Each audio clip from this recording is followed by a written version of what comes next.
Thank you very much, Yanka, for that kind introduction. When I was asked generously to participate in this event, the question was, what are some things that are popular narratives about what's going on in the global economy that might not be true? And obviously there are many things one could pick from. So I wanted to pick two, and conveniently one is about the US and one is about China, and there's a nice symmetry between them, as I think hopefully we'll see. And so, as Yanka was saying, the basic idea is that there's a very popular narrative that in the US, there's this growth boom that's overwhelmingly attributable to capital investment in data centers for AI, and without that, US growth would be zero or very close to it. And then on the other side, there's a story about how in China, the massive increase in the trade surplus since the pandemic and over the past couple of years is indicative of a sign of incredible industrial strength in China and the maturation of industries and entering high tech. And obviously, there are real things here. There really is a data center capex boom in the United States. There really is a massive improvement in the quality of Chinese goods and so forth. But I think it's also careful not to be misled here. So starting with the US, the reason why we have this idea that the growth has been so dominated by AI capex is because there has been really a massive boom. If you look at the categories of investment spending that are directly related to data centers, obviously not only that, but that's where you're seeing the growth. Things like computers, communications equipment like routers, the actual physical construction of data center buildings themselves.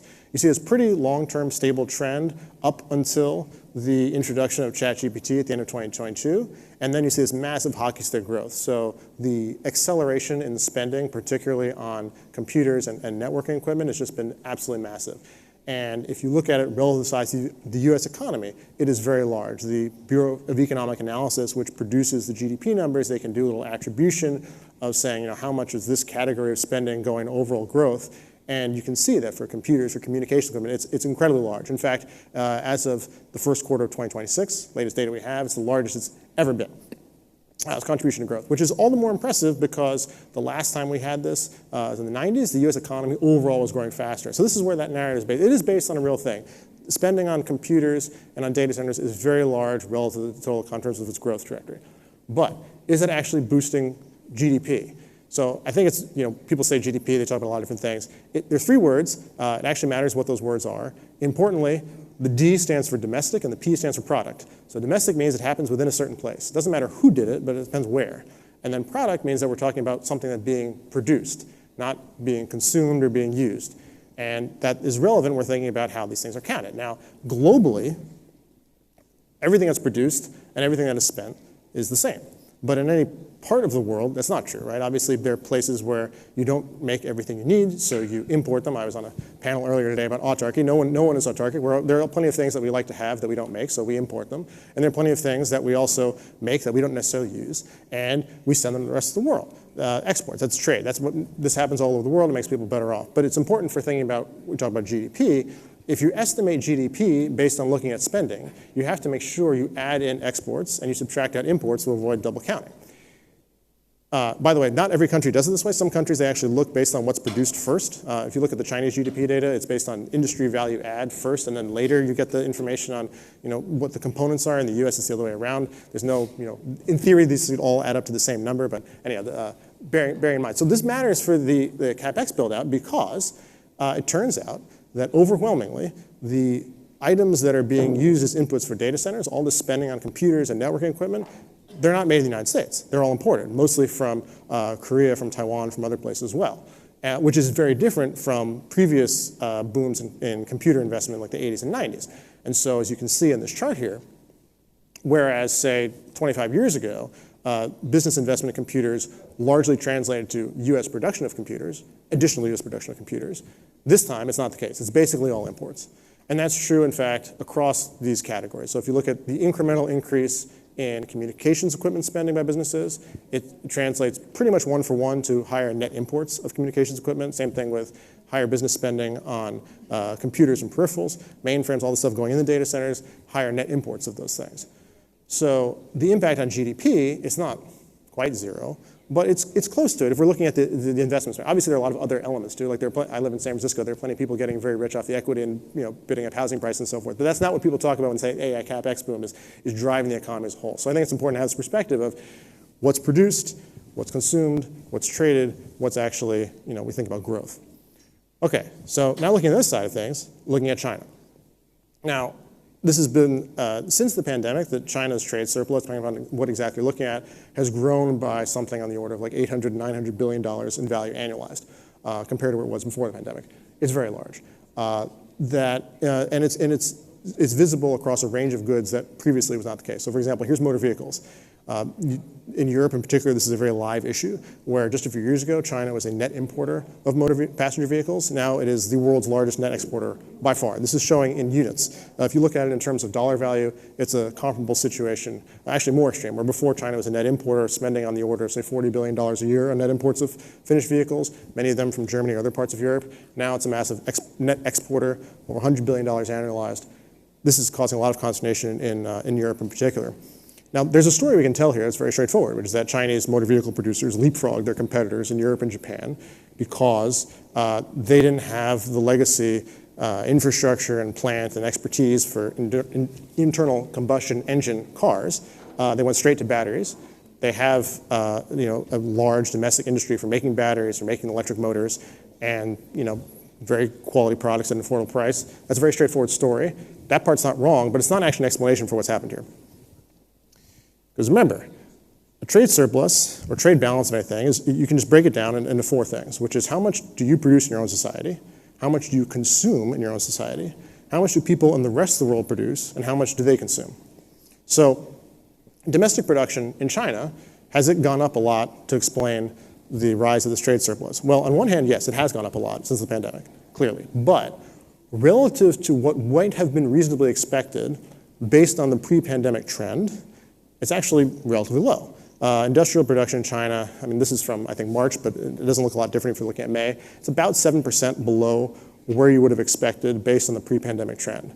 And I think it's worth noting that the pre-pandemic period in China, 2014, 2019, was not a period of sort of exuberant industrial production growth. For those of you who are here who remember this, this was a time of deleveraging and rebalancing and focusing on sustainable, high-quality growth. This was not a period of extremely rapid growth, say, like you had in like the pre-2008 period. So for growth in industrial production now to be lower meaningfully relative to that trend is telling you something about sort of where China is in producing. It's not producing more than you would have expected. So that doesn't explain why the trade surplus has expanded to the extent that it has. Well, what about the other side of things? What about domestic spending? Well, here, this is where we're seeing some difference in China. So this is showing Chinese consumption per capita by different categories. Apologies, the print's kind of small. Basically, according to the NBS, relative to pre-pandemic trends, spending on everything in China by consumers per person is down about 15% or so, 17% relative to the pre-pandemic trend. And the drawdown is actually most severe for what you might think of as discretionary purchases, things like education, recreation, communication, sort of elective healthcare procedures. The trend is basically close to trend on things like food, alcohol, tobacco. So this is, I think, again, a sign of it's squeezed consumers. And there are other data. This is just the same thing, but showing a time series. You can see how the pandemic clearly being a trend break relative to that pre-pandemic period, so 2013, 2019 period. And you can see this also in Chinese retail sales data, whether total goods or whether just focusing on sort of catering revenue.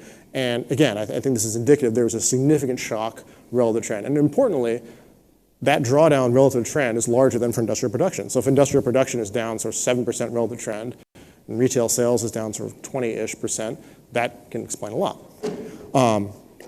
And so foreign production and foreign spending haven't really evolved that differently until recently. Maybe there's a question of whether foreign production is going to go down in response to this. That's, again, sort of the European concern about this. But again, here's the sort of the aggregate level of what's going on with China.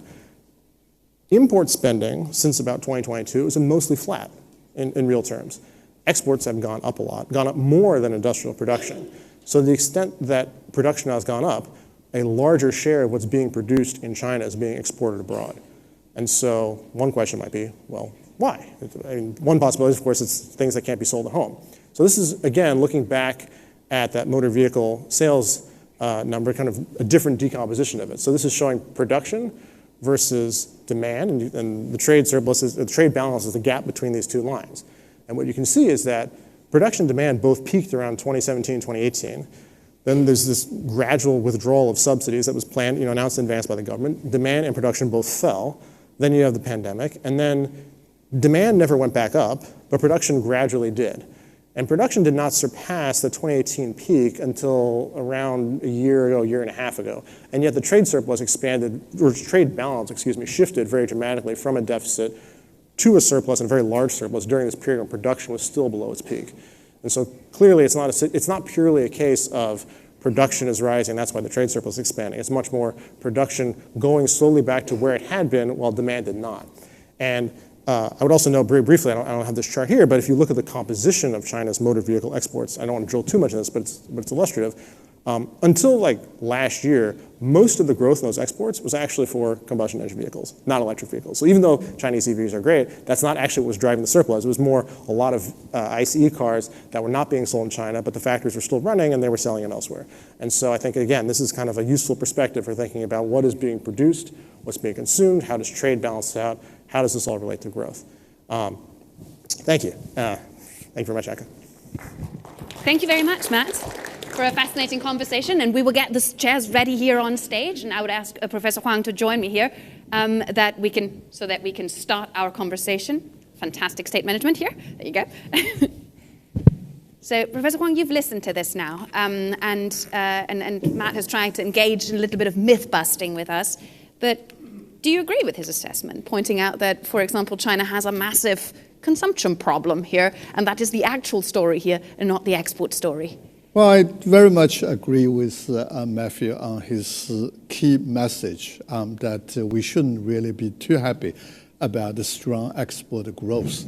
Although as a Chinese, I would say we are still proud that we are able to supply these competitive products to the world market. That means the economy is not that weak. What we have, I think, the problem we face is we need a more balanced economy, and consumption needs to go up. That's the point actually made by our former Premier Wen Jiabao in 2007 at the Davos, and he said the growth model is not balanced, and we needed to rebalance the economy. At the time, he was saying we relied too much on investment and on the export. But if you look at the data, what you just mentioned about the G7, G20 probably will also focus on this rebalance issue. CEPR, I'm sure you're aware, produced a report called the Paris Report 4, focused on the new imbalance problem. I was invited to author a chapter in that report focusing on the China story. The 2 points I made was, number one, if you look at the Chinese economy last 20 years or a bit over, the economy was rebalancing. So when Premier Wen Jiabao said our growth model was not balanced, investment share of GDP was like 47%. Today it's around 40%. And the current account surplus at the time in 2007 was close to 10%. Today is 3.7%. Even consumption, as we say, it's weak. Like in 2010, the consumption share of GDP was below 50%, and today it's about 10 percentage points higher. So the first point I want to say, I mean, I agree with Matthew, as I said, but the first point we should recognize is that the Chinese economy is already rebalancing, which is underway. You look at whatever numbers we focused on 20 years ago, they are in much better position. But the second point, and I think Matthew was pointed to, which I agree, is that rebalancing is not sufficient. Consumption share of GDP at the moment is slightly below 60%.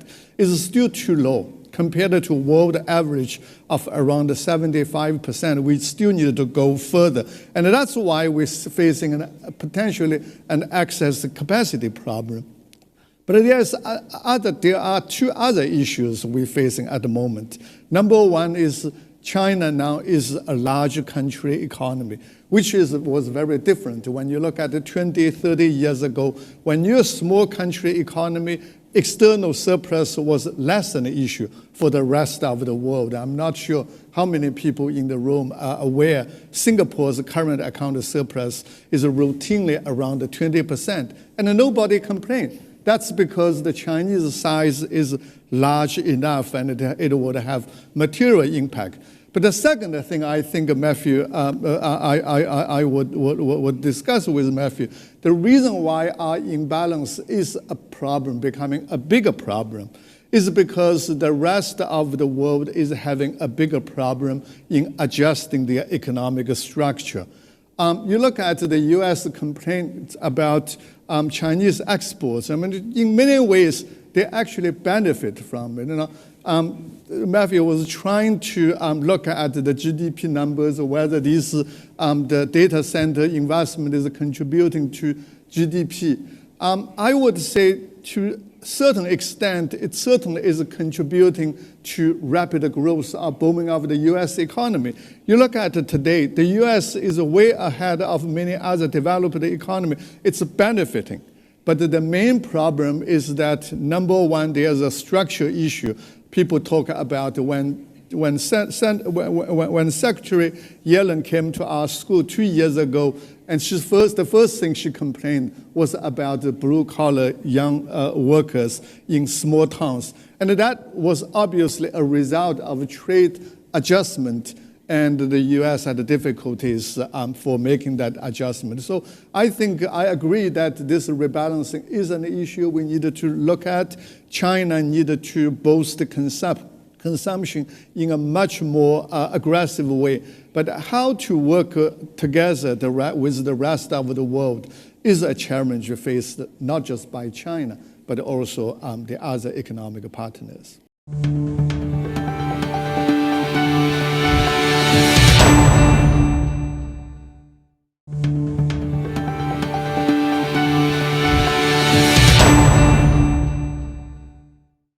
Matt, maybe you can say a few words about that as well. Sure. What are the effects on the rest of the world of what is going on here? Why do they feel like their world is even more out of balance? Right. So globally, I think it's important to remember there's what's produced and there's what's consumed. And so if one part of the world, for whatever reason, is not consuming as much as it could, for whatever reason, then either the rest of the world has to produce less or they have to consume more somehow. And if they consume more, there's a high likelihood the way they're going to finance that is by borrowing. And so the problem, if you're the rest of the world, and by say the rest of the world, I mean like the rest of the world X, whatever surplus country we're talking, or a group of surplus countries, is that either you are going to have a reduction in your own employment and production, which is painful, or you're going to have a big increase in indebtedness, which might be unsustainable and create some kind of financial crisis down the road, or some combination of both. And so that, I think, is really the problem. Now, I mean, the positive, the good news here is that if the issue is that there's a section of the world where demand is relatively weak, if the people there are able to spend more, in other words, enjoy more of the fruits of their labors, because they're already producing a lot that's valuable, they're just not consuming commensurately, then they will live better, their living standards will go up, and it will also, either there'll be fewer things they're exporting to the rest of the world to create whatever issues, or they create more demand for imports of things produced in the rest of the world. And so everyone will be better off, relatively speaking. So I think it's a very positive potential solution to this problem. I wish that were discussed more when these things come up, but I think it's important that there is actually a positive, cooperative way to resolve these issues. That was, by the way, exactly President Macron's line that he was trying to take. This is better for everyone, but he didn't really cut through at his meetings, and also not in the conversations with China. I would like to put one buzzword on the table. You called it access capacities, but the thing that is floating around at the moment is the term of overcapacities. So is this just a buzzword, or is this real? And is this something that we should talk about in the terms of overcapacities, or is that just something where you'd say, well, this is just this is just propaganda terms that we don't like? Well, there are some sensitivities about the term, but I guess it depends on how you define it. If we're talking about a closed economy in the green energy sector, we're probably seeing overcapacity in China. But we started with a globalized world. We never complained about the German cars coming to China and the US equipment selling to China. And we actually happily embraced that because that offers opportunity for the Chinese economy to adjust and move up. The problem now is that the other countries find it difficult to accommodate exports of Chinese products. I'm not complaining about it. I think every country will have their own problems. But the issue, I think, here is we should first recognize External imbalance, while Matthew said, well, if we export more, they have to import more. That's the kind of imposition of China on the rest of the world.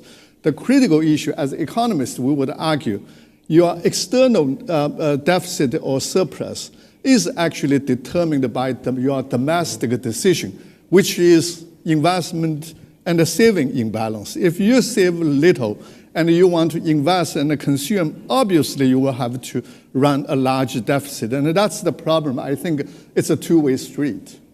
Matt, are we looking at something that is, from the rest of the world, a bit of a prisoner's dilemma situation, that if you move by yourself as a small country and trying to address these balances, you're necessarily going to get hit by this. But if you collectively move, then actually the rest of the world has a lot of ways in sort of readjusting as well, and by consuming less, for example, from China, but more from other places, really actually setting some of these balances right as well. Do you think the framing of a prisoner's dilemma is actually a good one here or a bad one? I mean, I think there are dilemmas. I don't know if it's a prisoner dilemma necessarily. I mean, the point about investment saving, I think is absolutely right that external imbalances are ultimately a reflection of domestic. I mean, I hope that was one of the takeaways of what I was trying to present here. But I think it's also, we don't necessarily want to give too much agency in places when there might not be. And one cannot simply choose to save more. Saving is itself a residual. It's production minus consumption. So either to save more, you either have to produce more or consume less. And if you consume less, well, first of all, your living standards are probably going to be worse. But then the question is, well, how does that redound to the rest of the economy? Because if the problem is someone else is consuming not enough for whatever reason, and then you respond by consuming not enough, that actually reinforces the problem globally. And so I think we want to be careful to avoid it. Actually, I think this relates to the overcapacity question. I actually strongly dislike this word. I wrote a piece a couple of years ago. I think overcapacity could be just as easily expressed as underconsumption in every case. And so I think for most of the things we're talking about, because we live in a world where not everyone is incredibly rich by material standards, I think by definition we do not have overcapacity. There's plenty of material poverty, even in rich countries. So I think if we look at a lot of specific items, for example, is there overcapacity in green goods in China? Relative to the current market demand for green goods globally, yes. Relative to what the demand for green goods should be given what we think of as the needs of the transition, no. And so I think this framing is, I mean, I get why people use it, but I don't think it's a very helpful way to I mean, if you look at like the internet world at the beginning of the century, was there an overcapacity? Probably is. So my own view about overcapacity is probably not too extreme. I think we should worry about overcapacity or excess capacity if this just reflects a failure in decision making. But the market will just respond in a way as you see a promising technology and industry rising, and you will see booming and probably overinvestment. The key question is, are we ending in something that real technological innovation? Somebody told me a couple of years ago, when the railway just started in the US, there were lots of companies all want to be a part of that news story. But obviously, many of them eventually would exit. So I do think that opens up the question about industrial policy. And I think if the decision is made by the market participants, then we should let the market to clear if there's an overcapacity. I think that's a part of the discussion, at least in Europe at the moment, is sort of restoration of market principles. And some of the trade defense measures, I think, should be seen in that spirit as well. I would like to open, because we only have 5 minutes left, I would like to open it up to all of you. If there are 2 questions, I would take them now so that we can address them with the panel. So please raise your hand if you have a question. Please, up front here, there's microphones in the room. So in economic terms, right, I think the problem this is arising in this being out of balance is we're using the dollar as the unit of measure, right? So you're looking at production and consumption in dollar terms. But if you look at a middle-class home in China and a middle-class home in the US, other than energy consumption, because the US is just off the charts even versus Europe on that, it's the Chinese middle-class home enjoys all the same benefits: washing machine, microwave, fridge, air conditioning, etc., that a US middle-class home does. So in terms of value to the individual, it's the same basket. Only that basket is a lot more expensive in the US than it is in China. And so when you say their consumption is weak, it's because their middle class has actually become middle class in consumptive terms of what a middle class enjoys. It's not that their demand is weak, it's just relative to the US, where you're just ridiculously energy consumptive, they have all the same benefits at a much lower cost. The only reason this becomes out of balance is because of the dollar bid, right? If the yuan becomes a larger piece of the trade economy, that becomes the challenge for the US. The yuan question, and now we have time for one more question here on the other side, if there's one. No? All questions are answered? Then I would add one, because I think you had, Matt, you ended on this question of underconsumption on green technologies. I know that Professor Huang, you wrote about this as well, that in a way, sort of, there could be this like Marshall Plan idea for the rest of the world. The US, under the Biden administration, had some of these ideas as well, in terms of global green development should be a motor for growth and a development opportunity. But what we're actually seeing, particularly in the US, is a bit of a fossil backlash. So I would like to have your ideas on that, and where you think, like, I think you wrote this about 2 years ago, where does your thinking stand on this? So we have the UN question, maybe Matt, you can tackle that, the dollar question, and then maybe for you, the question on global development. Yeah, I would just say, I'm not sure that's true, and I think that the best evidence that that's not true is that the Chinese leadership does not seem to think this is true in terms of their goals for, becoming a prosperous nation. So I think I'll leave it at that. Matt, thank you very much, Professor Huang, for an engaging session, and more to come. Thank you all. Thank you.